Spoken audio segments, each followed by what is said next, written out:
just want to add a couple of things to what you were saying as well. Basically, I'm not an attorney, but my understanding is that the way I approach it myself is that if somebody is fraudulent, okay, I don't care what that PPM says, they cannot protect themselves from being sued or, frankly, probably being found guilty if they actually fraudulently misuse the funds. Now, the question is, what are the funds meant to be used for?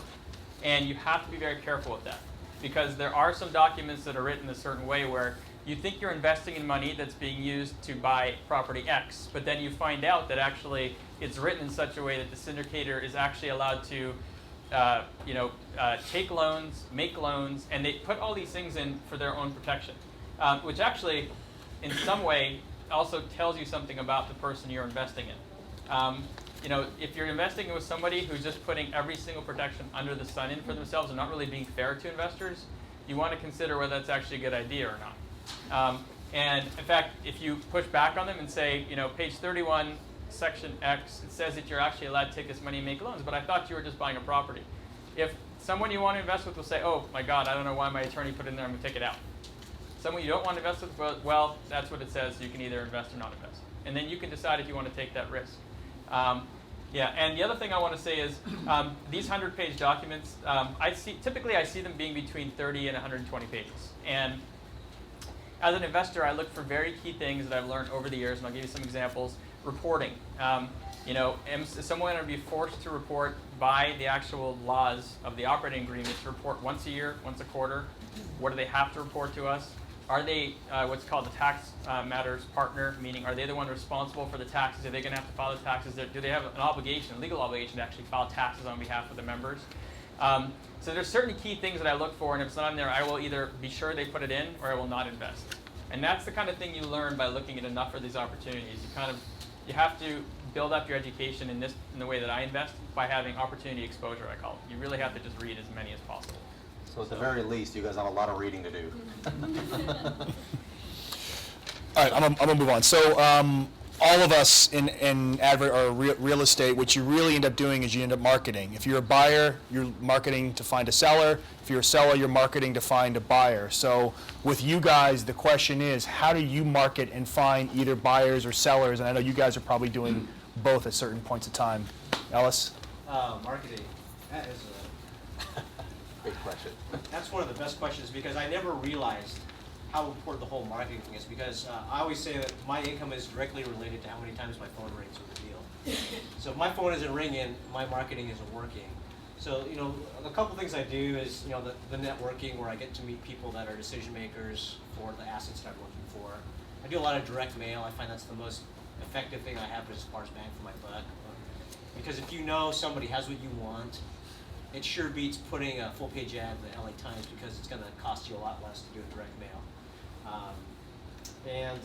I do I find my strength is doing really focused direct mailing, where I come up with a list. I come up with who I'm looking for, what do they have, where do they live, how to get a hold of them, how do I get to a decision maker. So. Cool. Mm-hmm.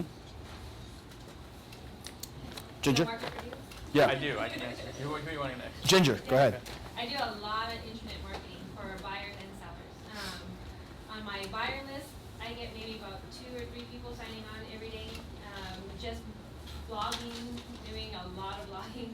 I haven't done it lately, but it's still out there. Whatever I blogged before or did an article or anything is still out. I don't even know how it works, but it stays out there. And people call me from Texas saying, "Oh, I found you on your website. Can you have properties? I'm going to start rehabbing or investing in California." So marketing, I was telling Mel earlier today, I did not, when I first started as marketer, I was thinking like a door-to-door salesman or something. I don't know, I just had this big pushback. I'm not a marketer, I'm not a salesperson. You are. This whole business is marketing, everything marketing. So I do a lot of internet marketing, and I get side buyers and stuff. Blogs work really well. Yeah. They're amazing. I got some guy today from East Coast saying, "Hey, I've got a note." I'm like, "How'd you find me?" Yeah. And I was like, "Oh, I read your blog." I'm like, "Oh, that's cool." You're like, somebody read that? I don't really. Yeah. It's just me. Yeah. I do about a blog a week, and then we have people overseas posting it to a ton of different they're like blog submission sites where it's not duplicating it, but it's basically coming directly from your site where they publish it on their page. Aggregator sites. Yeah, aggregator sites, but you don't want to repost it a million times the same blog on a bunch of different sites because Google hates that. So you only want to basically have it so that it's a duplicate of your site that they come back to. But the blogging really works because you're constantly educating people, you know? So. But by the way, if anyone wants to talk to someone who's really good at finding cheap ways to market, especially using overseas resources, talk to this guy. This guy's got every angle figured out about how to use people all over the world to market his product. He's pretty good at it. $5 an hour, you can't beat it. It's like awesome. Odesk. Yeah, Absolutely, absolutely. ODESK. Yeah, Odesk. Odesk, yeah. It's amazing.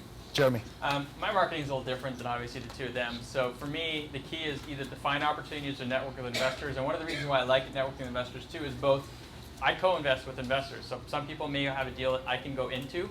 And frankly, some of the deals that I do, actually probably more of the deals that I do are smaller than bigger. And so they either do them myself or I do them with a very small group of people. And so if I identify a deal that I really like, without having a network of investors to be able to go to and say, look, I've got this really good deal, I'm going to invest X and we need to have a total of Y, can we put this together? I won't be able to actually make the deal happen. So network for me is actually impaired on both sides. So for me, really the marketing is just all about networking and letting people know what I'm looking for. Who has some other ways that they market it all for their business? Like if you're a realtor or wholesaler, is there anything else that people are doing right now on the marketing angle?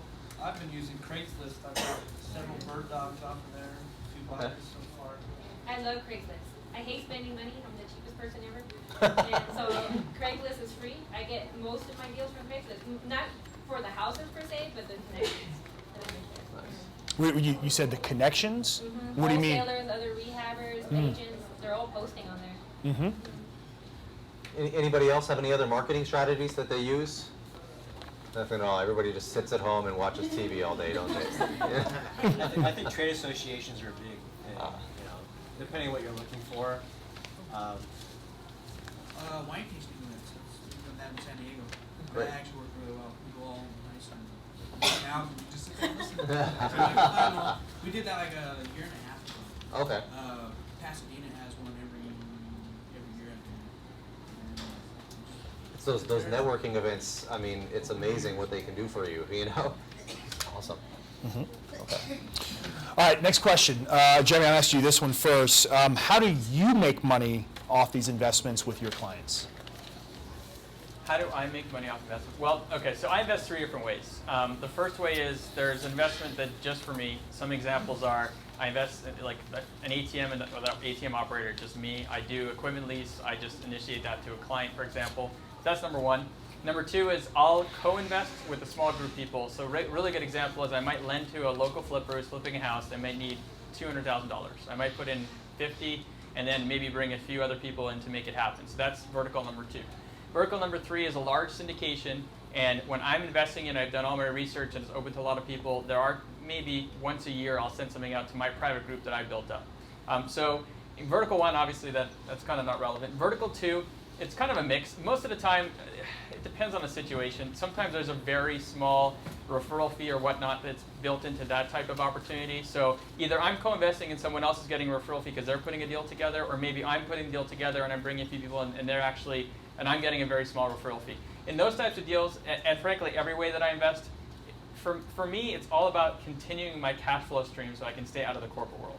That really is all, I swear, that's really all I care about. That is all I care about, okay? So I was in the corporate world 10 years. My last job was at Toyota headquarters here in Torrance and some other big companies, and I'm very happy to be out. So for me, it's all about, so I like to say the referral fees, whether it's on that, even when I send it to my group and I get referral fees sometimes when other investors invest, the majority of my income is always my cash flow, and it will continue to be my cash flow. So for me, cash flow is king, and every month I earn a certain amount of cash flow. I have to reinvest the difference. If I stop reinvesting, the cash flow will end. And that is one thing I want to make clear, no matter what any guru tells you. If you are a passive cash flow investor, you are investing short-term, medium-term, and long-term. Even some of the long-term stuff eventually sells. So I get a ton of checks in the mail, but I do not spend my days at the beach. That is not the way it works. If you want to be successful and you want to continue your cash flow stream for many years, You have to keep putting it back to work every month. So you will just be dead in the water if you stop. Now, I love what I do. It's a lot of work, but I'm maximizing my own situation. But I want to make it clear that once you build up a cash flow stream, you have to keep working to continue it. That's just the reality. Just managing those investments are extremely, I mean, look at the Yeah. economy, it's changing every day. Like, you have to keep up on that stuff and keep up on which investments to invest in, so. For me, there's a couple ways that we structure things. We'll do joint ventures with some of our investors where it's basically performance based. We give them 65% of the profit, and then we keep the balance for finding the deal, working the deal, and making it happen. Other types of investors that may not want that type of structure will say, well, we'll give you a fixed rate of return for a short amount of period. Because of that predictability of return, it's going to be much lower than if you did the full joint venture with us.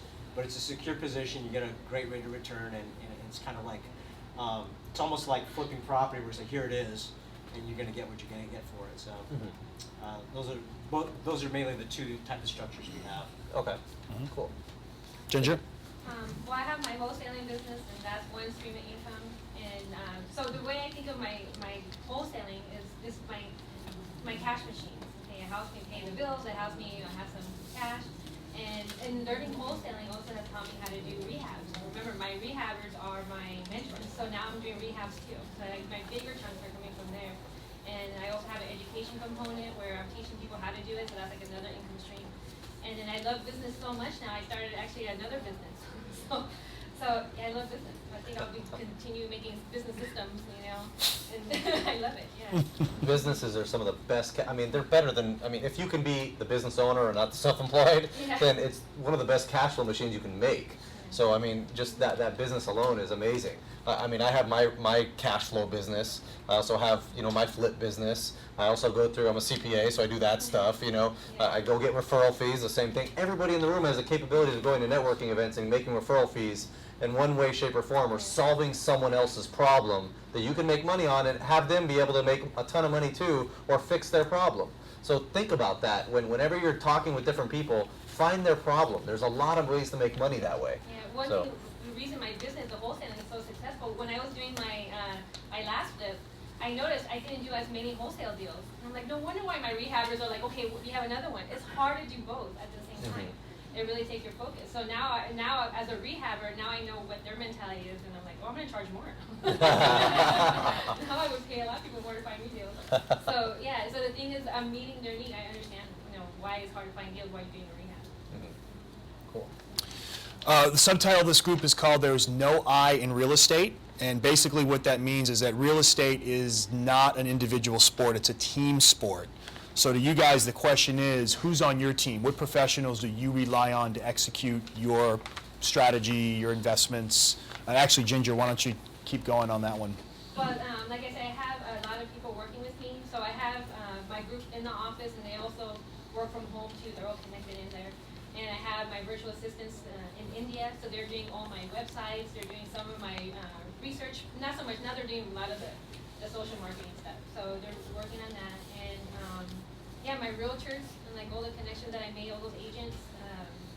Yeah, and escrow officers, hard money lenders, and my rehabbers, the people on my list. They're all on my team. I mean, when I first started, I tried to do this all by myself, and I almost sunk. I mean, I was actually looking for a job. I was like, I can't do this anymore. And yeah, I was isolated. I didn't go to any clubs. I didn't do anything. I was just so isolated. And no, it's not. You really have to go out and network and put your team together, or otherwise it's not going to work. If you don't have the personality to talk to people, you're not going to be able to do real estate successfully unless you know somebody with $50 million. You just go buy assets. It's not going to work. So. And by the way, if you know that guy, we'd love to talk. Yeah. Yeah, right here. What do you think? My team, well, let's see. It's Not just your team, but even your internal team and your external team as well. Okay, I have to say what really turned it around for me was I was kind of like what Ginger was saying. I was kind of operating on my own for many, many years.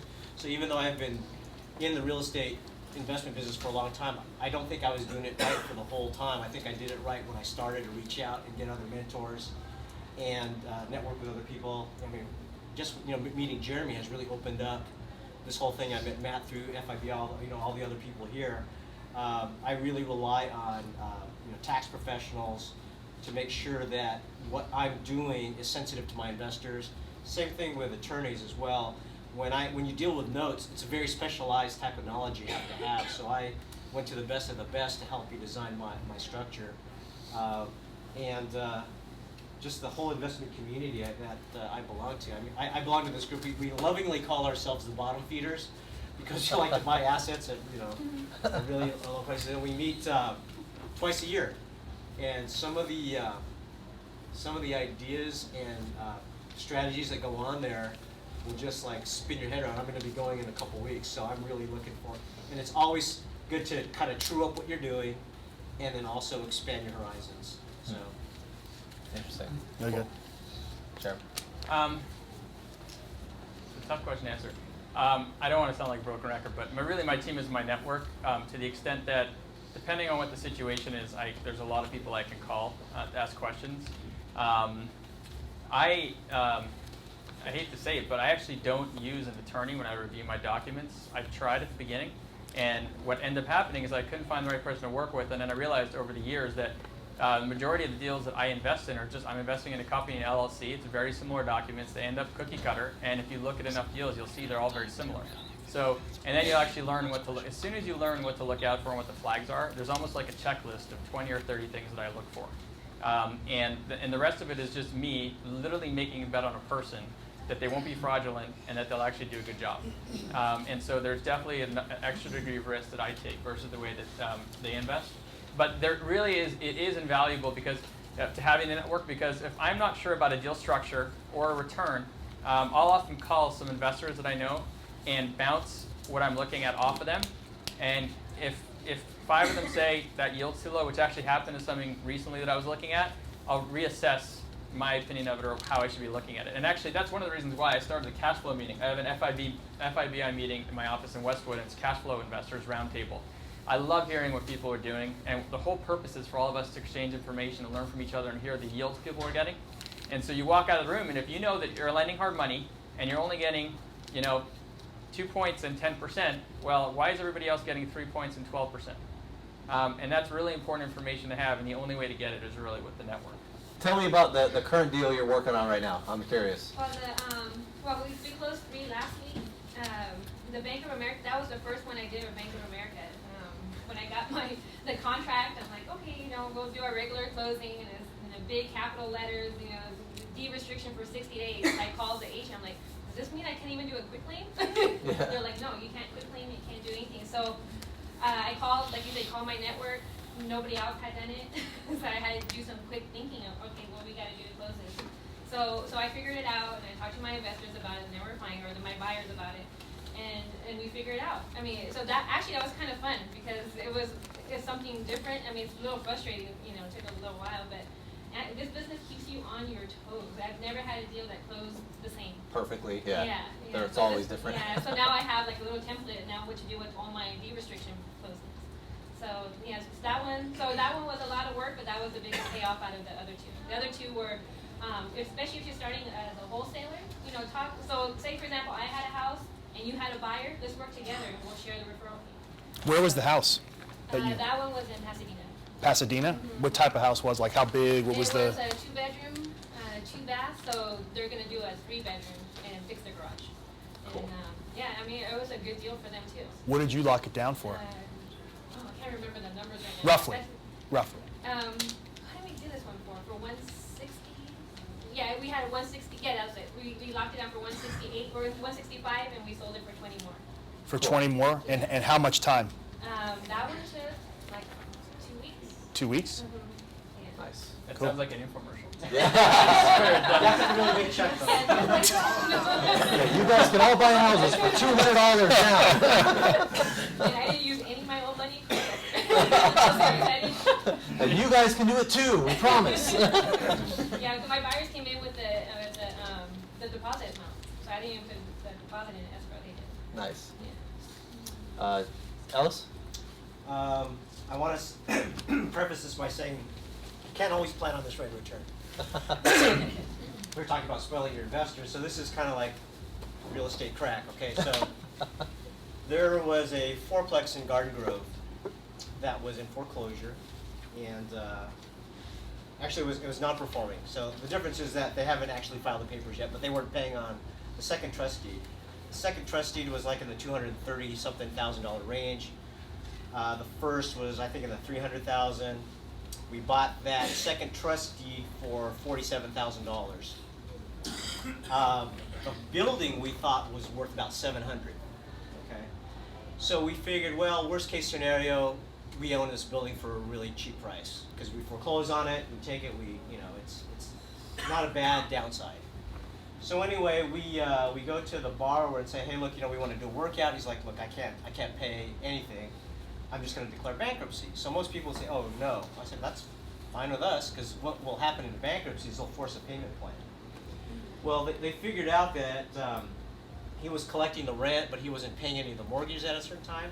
And we're like, that's cool, but we're just going to force you into a short sale. Now, how many people have been on the side of the short sale where you're trying to buy a short sale? Anyone? How much fun is that? It's not fun at all. Just gotta wait forever. Right. What's the biggest headache? Is it because the lenders are crazy? That They whoever's don't know what they're doing. right. So when I'm the lender, I have only one motive, and that's to make profit.